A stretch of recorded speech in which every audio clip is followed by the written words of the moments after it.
What if your childhood wounds weren't trauma, but instead it's training for the powerful person you're becoming? Thanks for joining me in today's episode of The Feminine Rising, Part 4, as we dive deep into our mom and dad wounds, where the dysregulation of our nervous systems first started. Emotional intelligence didn't fail you, it was never modeled. The masks we wear, they were created in childhood. This is where we learned to numb, to hide, to perform, to protect. Leaving behind the mother you so desperately wanted is the hardest part of healing the mother wound. Your mother was your first mirror. Her womb was your first classroom. Her nervous system was your first regulator. Her breath was your first experience of safety or attention. Before you were born, her emotions shaped your biology. As an infant, her chest was your first refuge. Her touch taught your body how to calm itself.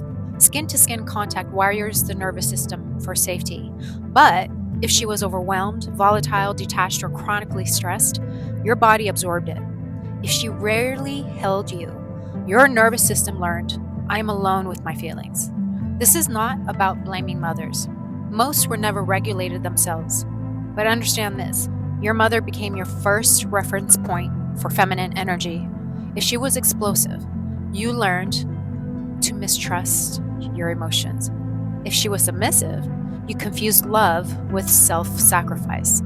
If she was emotionally absent, you learned to look good on paper but feel empty inside. Overprotection can also wound. When a mother does not trust life, the child learns not to trust themselves.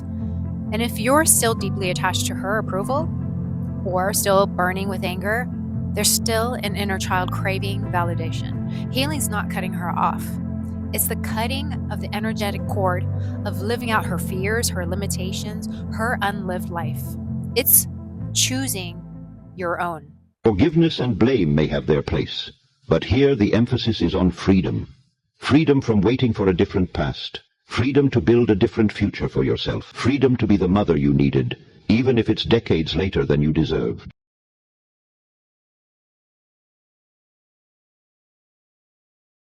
As children, we crave our father's approval. We looked for the smallest signals. Am I good enough? Do you see me? Am I worthy? But many grew up with fathers who were emotionally unavailable, physically absent, consumed with work, disconnected from themselves, drowning in their own pain. Instead of grounded strength, we received criticism. Instead of guidance, indifference. Instead of presence, absence. So we adapted. We became who we thought he wanted us to be, or we rejected needing him at all. Women often grow into the chronic pleaser trying to earn love, or the hyper-independent woman who says, I don't need anyone, while armored in masculine survival energy. Men often grow into workaholics, chasing achievements to finally feel enough. The father wound isn't just what he did or didn't do, it's the parts of yourself you abandoned to be worthy of him. It's never learning what healthy masculine energy feels like, steady, protective, and present. And healing doesn't happen through blame. It happens when you drop the mask, when you finally let yourself feel the original pain, when you give yourself the validation he couldn't. That's where the power returns. You cannot access full intuition, power, or divine connection while your nervous system is stuck in childhood survival. Spiritual bypassing doesn't heal this. Feeling does. Alchemizing does. Reparenting yourself does. When you clean the wound, you reclaim your energy. When you reclaim your energy, you reclaim your life. And that, my loves, is how you rise.